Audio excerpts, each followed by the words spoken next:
Dengar lagu pun dah tahu. Kita nak berpesta tak main lagi. Goyang lagi. Lagu best. Ya. Musim baru lagu best. Ya, menjelang minggu pertama musim baru Liga Perdana Inggeris, kami berdua ni nak menjemput dua mat statistik. Bahasa Melayu dia mat statistik kan. Mat Saleh dia mat statistik. Mat. Teruk mat. Sebab dia orangnya akan tampil dalam program baru di saluran 802 tak main lagi, iaitu nama dia? Goal per 90. Betul? Betul. Sampai tak kenal ni Kish. Kish bersama dengan saya dan permainan. Siapa sebelah awak ni, Akbar? Sebelah saya ni adalah dia pernah menjadi pelakon di Korea, di Hong Kong. Opa. Sekarang ni dia seorang pakar statistik. Wah. Japan pun ada. So welcome to the family, Chun Hang. Okay. Chun Hang kan? Ya, Chun Hang dan juga Kish. Okay, you guys akan bersama dengan Goal per 90 untuk musim baru ni. So kita nak sembang pasal EPL kan? Of course lah kan. 3 pagi nanti first game Crystal Palace Arsenal. So kita nak tanya sekarang ni. Sebenarnya kalau boleh tanya banyak, tapi masa yang sempat yang ada kita tanyalah beberapa soalan yang boleh kan. Boleh tak saya start dengan orang budak baru kita ni? Boleh. Budak baru. Mat stats baru. Versi Cina. Okey. Jangkaan dulu kan. Kita dah tengok dah banyak berlakunya perpindahan pemain pada pasukan-pasukan ini, pembelian baru, rekod, signing dan sebagainya, dan beberapa keputusan pre-season punya match. Charity Shield. Kena sebut. Sebab tim ni menang kan? Chun Hang jangkakan untuk musim baru EPL. Okey. So I rasa best team akan maybe Manchester City akan menjadi juara. Awal-awal lagi lah cakap Man City juara ni. Nantilah dia beritahu sebab. Juara apa? Sebab Liga. juara maybe Champions League juga. Sebab sekarang mereka ada satu forward, satu target man yang secara konsisten dalam Europe. Okey. Korang mesti kenal punya Erling Haaland. Okey. Sebab last season kan mereka tak menggunakan ataupun tak ada seorang striker di situ. Tetapi sini Pep dah tukar dia punya sistem, sekarang ada Erling Haaland, one of the best young forwards kan. Yang sangat klinikal. So I rasa this season dia memang akan betul-betul help Manchester City win the Golden Boot, maybe Champions League juga.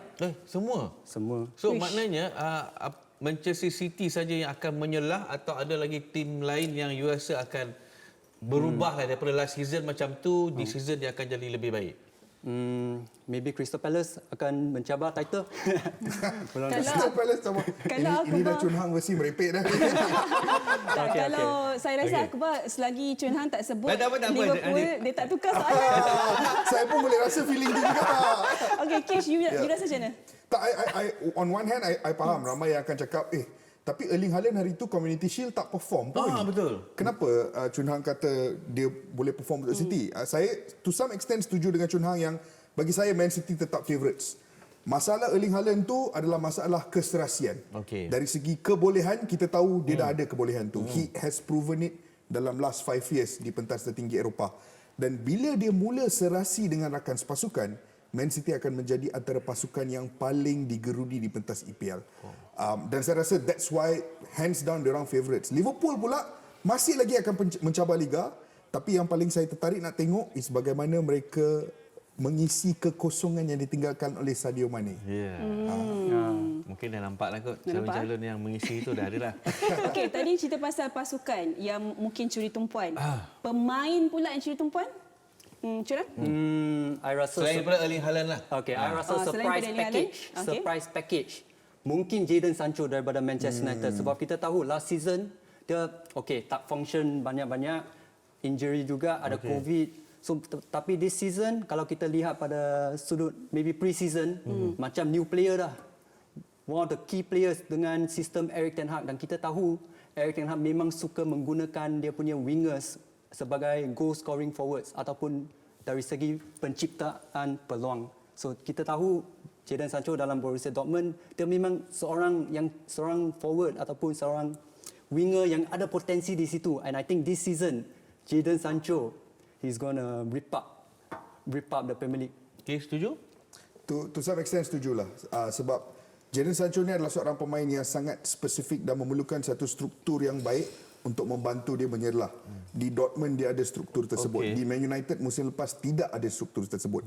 Dan apa yang saya tertarik dengan yang Chun Hang cakap tadi itu adalah penggunaan Sancho sebagai pencipta peluang utama, dan saya rasa itu yang akan ditekankan oleh Erik ten Hag dalam kempen Premier League musim ini.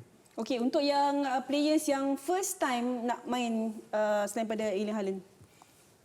Kalau first time nak main, secara peribadi bagi saya memang Darwin Núñez lah. Memang ramai yang akan cakap, alah Darwin Núñez ni macam scam je, kenapa mahal sangat 80 juta. Tapi terus terang tak. Siapa-siapa tolak tepi dia punya Community Shield hari tu. Memang dia perform game tu. Tapi even if kita tolak tepi benda tu and tengok performance dia bersama Benfica last season sahaja pun, kita boleh nampak seorang pemain yang sangat berkualiti. Jauh berbeza daripada Sadio Mane dari sudut pandangan kualiti, dari sudut pandangan teknik berbeza. Dia menawarkan sesuatu yang sangat berbeza. Dan yang paling menarik, kemasukan Núñez ni, saya jangka akan kita mula melihat satu era baru buat serangan Liverpool. Kerana ia tidak lagi akan berfungsi seperti gandingan di antara Salah, Fabinho dan Mane. Kini ada satu struktur dan dinamik yang sangat berbeza. Dan ini adalah permulaan era kedua Jurgen Klopp di Liverpool. Dan itu yang paling seronok untuk kita lihat kerana Darwin Núñez akan mengetuai era kedua ini. Memang Belum main lagi nama dia pun dah viral tau. Tak, bukan sebab saya fan Liverpool, tapi yelah, debut pemain-pemain yang datang ke EPL tahun ni, ini semua orang nak tengok sangat, Erling Haaland, Núñez dan sebagainya. Okey, baik.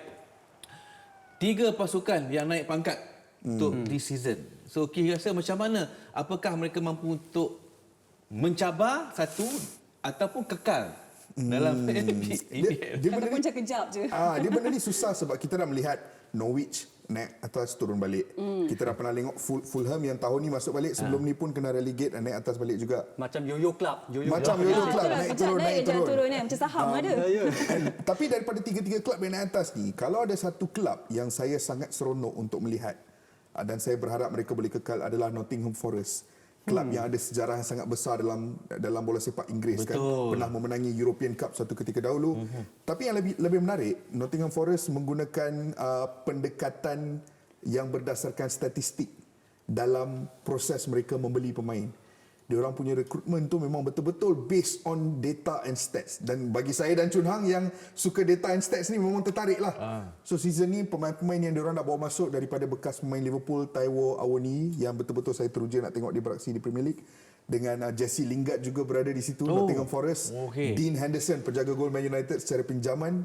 Dan saya rasa even Chun Hang setuju kot Nottingham Forest adalah pasukan untuk kita saksikan. Okey, di sini aku nak argue sikit sebab kita tahu the risiko sangat tinggi kalau you memang tukar secara starting total change 11 new signings, dan ini boleh maybe disrupt dia punya squad harmony sebab kita tahu itu bukan tim yang membantu Nottingham untuk naik ke ya betul EPL ya. So maybe dari segi atmosphere, dressing room atmosphere akan affect jugalah. So we will see, season belum start lagi. Tapi I think I setuju dengan Jesse Lingard.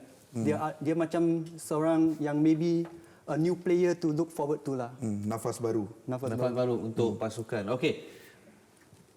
Kita tak salah kalau kita tanya pasal Man United kan, sebab tim ni antara tim yang orang nak tengok berlakunya perubahan di bawah pengurusan baru, pemain yang pemain baru dan pemain lama yang diadun semula dengan krisis Cristiano Ronaldo ni.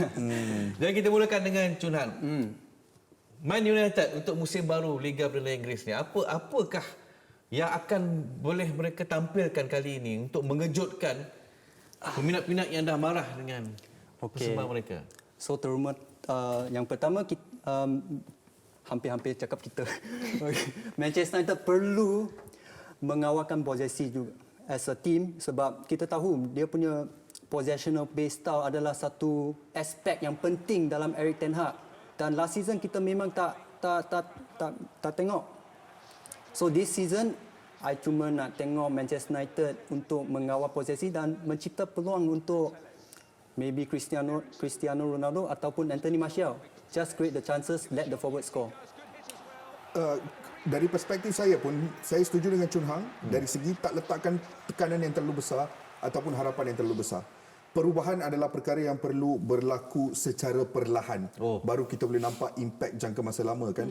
Kalau kita terus nak harapkan Erik ten Hag menang liga atau menjadi pencabar liga, itu tak realistik. Jadi harapan saya memang sama seperti Chun Hang, apa yang saya nak lihat adalah satu benda yang kita tak nampak buat jangka masa yang lama di United, iaitu satu style bola sepak di mana kita kawal bola, kita serang, kita cipta peluang dan kita dominate perlawanan.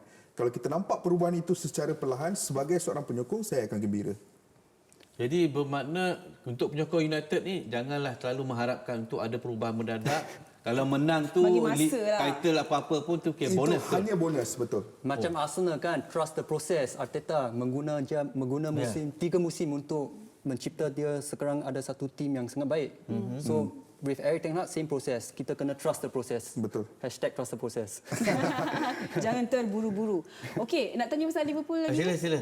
Okey, mungkin ada apa-apa ni request khas daripada Akbar. Mungkin ada sedikit penambah informasi tentang Liverpool ni untuk season ni. Selain pada apa yang korang dah kongsikan tadi. Liverpool ni adalah melalui satu transformasi yang kita, siapa-siapa yang tengok Man United di bawah Sir Alex Ferguson akan banyak melihat transformasi ini. Sir Alex Ferguson antara jurulatih yang sangat baik dalam membawa generasi baru ke dalam pasukan. Tengok kelip-kelip mata, tiba-tiba tengok ada satu generasi baru dah pemain kat kelab. Dan Liverpool sedang mengharungi perkara tersebut. 2 tahun lepas, line up mereka sangat berbeza dengan line up mereka sekarang ni. Sekarang ni tiba-tiba ada Ibrahima Konate centre back, Kostas Tsimikas dah masuk sebagai backup left back. Di midfield ada Harvey Elliott, Curtis Jones ada di situ. Thiago boleh tambah kualiti sikit. Di atas yang paling menarik, Diogo Jota, Luis Diaz, Darwin Núñez. 3 pemain yang menjadi masa depan Liverpool.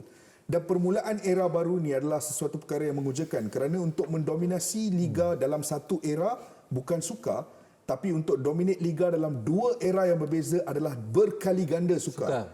Dan kalau Liverpool boleh buat benda tu, itu adalah satu benda yang luar biasa. So sebagai penyokong bola sepak, tolak tepi Man United, bola sepak, saya sangat teruja untuk melihat dinamik seterusnya buat Liverpool. Daripada apa yang Kish katakan tu, kalau kita lukiskan dia macam satu art yang sangat cantik yang kita boleh jual mahal lah. So, Cina nak tambah apa-apa?